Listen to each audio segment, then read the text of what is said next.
Bienvenidos a nuestra inmersión profunda en Anarquía, Estado y Utopía de Robert Nozick.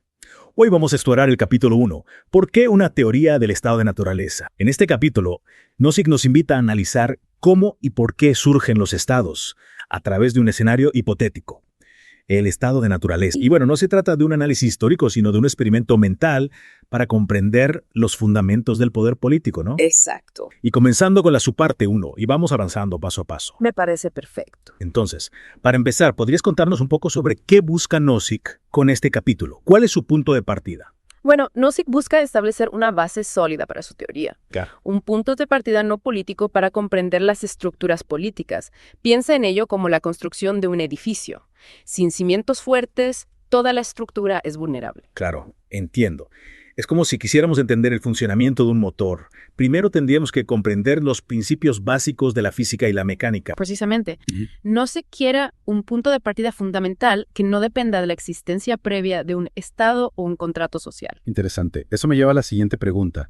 ¿Qué es exactamente este estado de naturaleza del que habla Nozick? Bueno, es un escenario hipotético donde no existe un gobierno, leyes o instituciones que regulen la conducta humana. Ya. Imagina un mundo sin policías, sin tribunales, sin un sistema legal formal. En este estado, cada individuo posee derechos naturales inherentes a su propia existencia. Suena un poco caótico, ¿no? ¿Cómo se protegerían los derechos individuales en un entorno así? Esa es una pregunta clave que Nozick busca responder. En un estado de naturaleza, aunque existen derechos, no hay un sistema que garantice su cumplimiento. Claro. Esto crea una situación vulnerable donde los individuos pueden verse expuestos a la violencia o al abuso sin una autoridad central que los proteja. Entonces, podríamos decir que en el estado de naturaleza de Nozick reina la ley del más fuerte. No necesariamente. Nozick argumenta que la ausencia de un Estado no implica automáticamente el caos total. Los individuos, buscando su propia seguridad y la protección de sus derechos, tienden a formar asociaciones de protección. Algo así como grupos de personas que se unen para defenderse mutuamente. Exactamente. Estas asociaciones podrían surgir de forma espontánea a partir de acuerdos entre individuos que buscan protegerse a sí mismos y a sus familias de posibles amenazas. Ya veo. Pero ¿no podrían estas asociaciones, a su vez, convertirse en una amenaza para la libertad individual? Es una posibilidad que Nozick no ignora. De hecho, explora cómo la dinámica de poder en un estado de naturaleza puede llevar a la aparición de una asociación de protección dominante. Una especie de superagencia que monopoliza la seguridad. Podríamos decirlo así. Esta asociación, a través de un proceso de competencia selección natural, podría acabar imponiendo su autoridad sobre un territorio determinado. Entiendo. ¿Y cómo se relaciona esto con la formación del Estado? ¿Es esta asociación de protección dominante el germen de un Estado? Esa es la pregunta clave que Nozick plantea al final de esa sección. ¿Es la asociación dominante el preludio de un Estado? ¿Y cómo podemos justificar la legitimidad de un Estado que surge de un proceso no deliberado, sino a través de la dinámica de poder en un estado de naturaleza? Es una pregunta fascinante que nos obliga a repensar nuestras ideas preconcebidas sobre el origen del Estado y la legitimidad del poder político. Nozick nos está diciendo que el Estado no necesariamente surge de un contrato social explícito, sino que puede emerger de un proceso más complejo y orgánico. Exacto. Y lo que es aún más interesante, Nozick sugiere que este proceso puede ocurrir sin que nadie lo planifique o lo dirija de forma consciente. Ya. Es un proceso guiado por las elecciones individuales, la búsqueda de la seguridad y la dinámica de poder en un entorno sin un Estado preexistente. Es como si el Estado fuera una consecuencia natural de la interacción humana, una respuesta a la necesidad de orden y seguridad en un mundo donde los individuos buscan proteger sus derechos y perseguir sus propios intereses. Precisamente. Nozick nos invita a considerar la posibilidad de que el Estado no sea una construcción artificial, sino una consecuencia lógica de la naturaleza humana y las dinámicas sociales que surgen en un estado de libertad. Esto me recuerda al concepto de la mano invisible de Adam Smith, donde las acciones individuales, guiadas por el interés propio, pueden producir resultados sociales beneficiosos sin una planificación centralizada. ¿Crees que Nozick se inspira en esta idea para explicar la emergencia del Estado? Sin duda. Nozick utiliza una lógica similar para explicar cómo un Estado puede surgir de un estado de naturaleza sin necesidad de un acuerdo o un contrato social explícito. Las acciones individuales, buscando su propia seguridad y la protección de sus derechos, pueden llevar a la formación de un Estado como una consecuencia no intencional de sus decisiones. Es una idea realmente provocadora. Nos hace cuestionar la idea tradicional de que el Estado es un producto de un diseño consciente o un pacto social deliberado. Exacto. Nozick nos invita a considerar una perspectiva diferente, una en la que el Estado emerge como una consecuencia natural de las dinámicas sociales en un entorno de libertad individual. Antes de pasar a la siguiente sección, me gustaría resumir lo que hemos aprendido hasta ahora. Nozick, a través del concepto del estado de naturaleza, nos ha llevado a cuestionar la idea de que el Estado surge de un contrato social. En cambio, nos propone una teoría en la que el Estado puede emerger de forma orgánica, como consecuencia de la búsqueda de seguridad y la dinámica de poder entre individuos y asociaciones de protección. ¿Lo he entendido bien? Perfectamente. Has captado la esencia del argumento de Nozick en esta sección. Es fascinante cómo Nozick nos obliga a repensar nuestras ideas preconcebidas sobre el origen del Estado. Y me intriga saber cómo desarrolla esta teoría en las siguientes secciones del capítulo.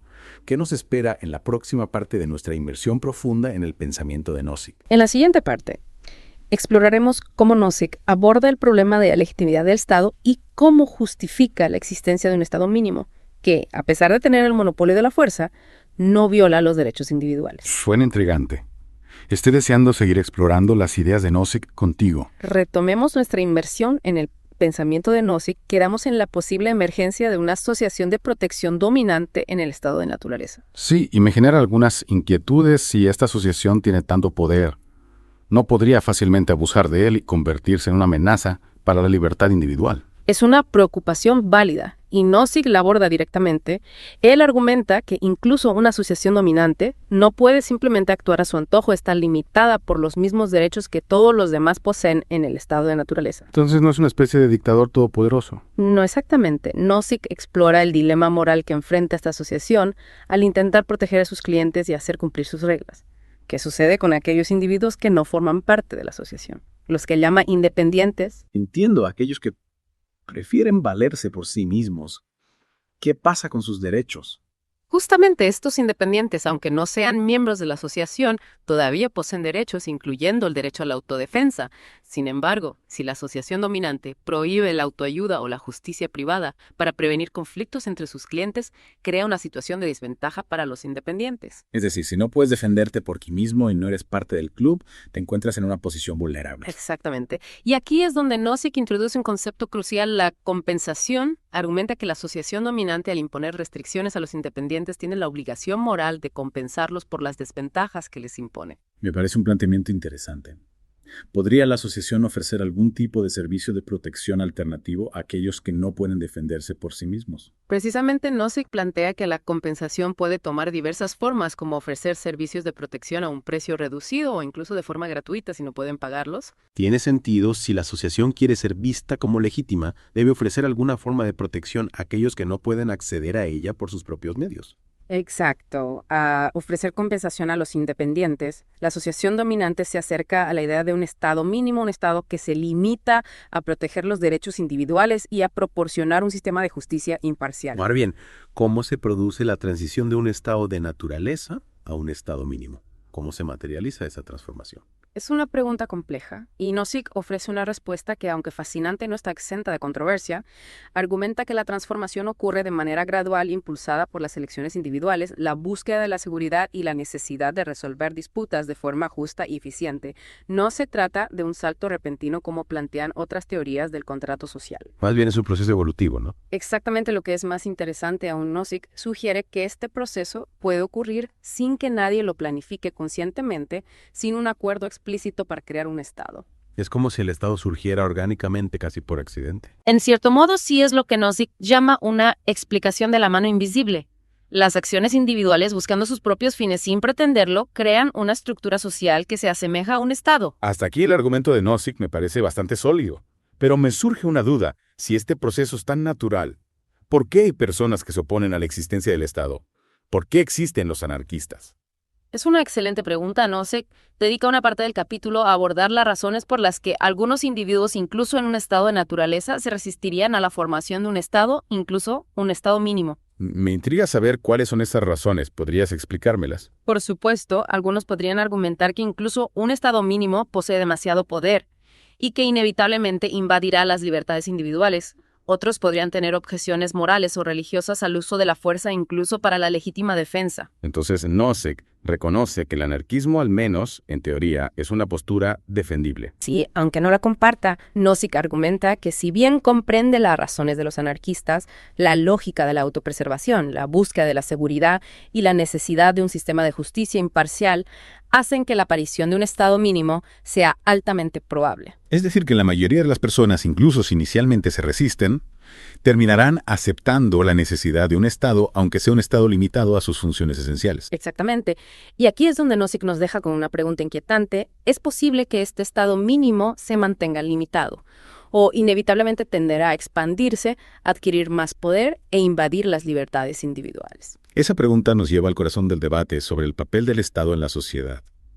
¿Debería limitarse a proteger nuestros derechos o debería tener un rol más activo en nuestras vidas? Esa es una cuestión que Nozick explora en los siguientes capítulos de su libro, donde analiza diferentes argumentos a favor de un Estado más extenso y los somete a un riguroso análisis crítico. Ya veo que nuestro viaje intelectual con Nozick apenas comienza. Así es, y te aseguro que las ideas de Nozick, aunque desafiantes, te harán reflexionar profundamente sobre la naturaleza del poder, la libertad y la justicia. Me gusta cuando un libro te hace cuestionar tus propias ideas. Precisamente. Y ese es el objetivo de esta inmersión profunda, brindarte las herramientas para que puedas formar tus propias conclusiones. De acuerdo, tomemos un respiro para procesar todo lo que hemos discutido hasta ahora y continuemos con la última parte de este capítulo.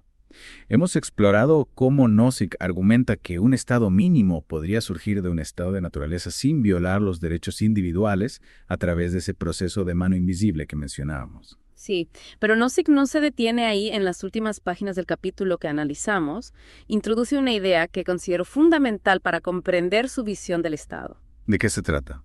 Me dejas con la intriga. De la distinción entre un Estado mínimo y lo que él denomina un Estado ultramínimo. El estado ultramínimo. Nunca había escuchado ese término. ¿Cuál es la diferencia con el estado mínimo? Recordemos que el Estado mínimo se limita a proteger los derechos individuales y proporcionar un sistema de justicia. El Estado ultramínimo va un paso más allá. ¿En qué sentido? El Estado ultramínimo no solo prohíbe la autoayuda y la justicia privada entre sus clientes, sino que también impide a los independientes protegerse a sí mismos contra sus clientes. Espera un momento.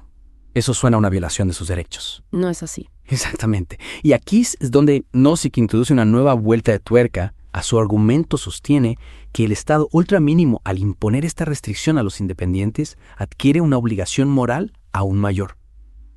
Mayor que la de compensarles por la desventaja que mencionábamos antes. Así es, Nozick argumenta que el Estado ultramínimo está moralmente obligado a transformarse en un Estado mínimo, proporcionando a los independientes la misma protección que ofrece a sus clientes. Pero ¿cómo se supone que va a suceder eso? ¿De forma espontánea? Nozick apela una vez más a la racionalidad y al autointerés del Estado ultramínimo. Si quiere mantener su legitimidad y evitar ser percibido como un agresor, debe asumir la responsabilidad de proteger a todos los individuos dentro de su territorio, no solo a aquellos que han elegido ser sus clientes. Tiene sentido. Si quieres tener el monopolio de la fuerza, debes usarla para proteger a todos, no solo a tus afiliados. Exactamente, y al hacer esa transición de un Estado ultramínimo a un Estado mínimo, se completa el proceso de formación del Estado. Según Nozick, recordemos que este proceso ocurrió sin un contrato social explícito, sin un diseño consciente. Es como si el Estado fuera una consecuencia natural de la interacción humana, una respuesta a la necesidad de seguridad y justicia. Esa es la esencia del argumento de Nozick, pero por supuesto esta visión no está exenta de críticas. Muchos argumentan que el Estado, incluso en su forma mínima, es una amenaza para la libertad individual. Sí, esa idea del Estado como un monstruo que una vez creado es difícil de controlar. Exacto, Nozick es consciente de estas preocupaciones. De hecho, dedica una parte del capítulo a analizarlas e intentar refutarlas. ¿Y cómo lo hace? Argumenta que un Estado mínimo, basado en el respeto a los derechos individuales, no tiene por qué convertirse en un tirano, que es posible establecer mecanismos para limitar su poder y evitar abusos. Claro, mecanismos como una constitución, la separación de poderes, controles y equilibrios. Exactamente. Nozick no entra en detalles sobre cómo se podrían implementar estos mecanismos, pero deja claro que son esenciales para evitar que el Estado se convierta en una amenaza para la libertad. Al final, ¿cuál es la conclusión de Nozick? ¿Cree que el Estado mínimo es la mejor forma de organización social? Nozick no nos da una respuesta definitiva, nos invita a reflexionar sobre las ventajas y desventajas del Estado, a sopesar los argumentos a favor y en contra y a formar nuestra propia opinión. Eso es lo que me apasiona de la filosofía. Te invita a pensar por ti mismo en lugar de darte respuestas prefabricadas. Precisamente, y en el caso de Nozick nos obliga a cuestionar nuestras ideas preconcebidas sobre el estado de la libertad y la justicia. Hemos cubierto bastante terreno en esta inmersión profunda. Hemos visto cómo Nozick utiliza la idea del estado de naturaleza para explorar los fundamentos del Estado, cómo explica la posible emergencia de un estado mínimo a través de un proceso de mano invisible y cómo aborda las preocupaciones de aquellos que se oponen al Estado. Es un capítulo denso lleno de ideas desafiantes que nos invitan a la reflexión. Sin duda, y nos deja con muchas preguntas por explorar. ¿Es realmente posible un estado mínimo? ¿Puede un Estado, incluso limitado a sus funciones esenciales, respetar plenamente la libertad individual? ¿O es inevitable que el poder corrompa incluso en un estado mínimo? Son preguntas que cada uno debe responder por sí mismo a la luz de la evidencia, la razón y sus propios valores. Y con esa reflexión damos por concluida nuestra inmersión en el pensamiento de Nozick. Por hoy ha sido un placer explorar estas ideas contigo y con todos ustedes. El placer ha sido mío. Esperamos que este viaje intelectual les haya resultado tan estimulante como nosotros.